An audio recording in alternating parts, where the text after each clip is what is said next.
আজ সন্ধ্যাবেলায় কি বানাচ্ছি বলো তো? এখানে দেখো নিয়েছি 3টে আলু সিদ্ধ মাখিয়ে ওতে দিয়ে দিয়েছি লবণ, আর এখানে আমি শুকনো লঙ্কা ভেজে নিয়েছিলাম 4টে, নিয়েছি 3টে, বেশ ভালো করে নুনের সঙ্গে ডলে মাখিয়ে নিলাম। আর দিচ্ছি মশলা, এতে ভেজে রেখেছিলাম জিরে, মৌরি আর ধনে আর গোলমরিচ দিয়ে ভালোভাবে মাখিয়ে একটু কাসুন দিয়েও দিয়ে মাখিয়ে নিয়েছি। এখানে শশা কুচি আর কাঁচা লঙ্কা কুচি দিয়ে রেখেছিলাম, সেগুলো দিয়ে দিলাম।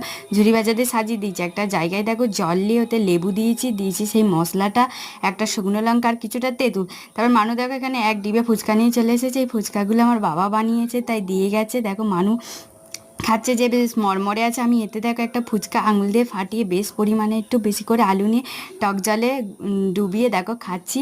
আমার তো বেশ ভালোই লেগেছে, ঝাল ঝাল টক টক। এবার মানুষ জন্য কি কতগুলো আমি বানিয়ে রাখছি দেখো। ও বাইরের দিকে গেছে, এসে খাবে। আর উপর থেকে একটু করে আমি কাসুন্দি দিয়ে দিচ্ছি। এই কাসুন্দিটা দিলে জাস্ট লাগে না একদম ওয়াও। তারপরে দেখো মানু চলে এসেছে বাটি নিয়ে, ওকে একটা দিচ্ছি। ওর তো খুব ঝালই লেগেছিল কিন্তু ভালোও লেগেছে। ফুচকা কান্না ভালো লাগে বলো?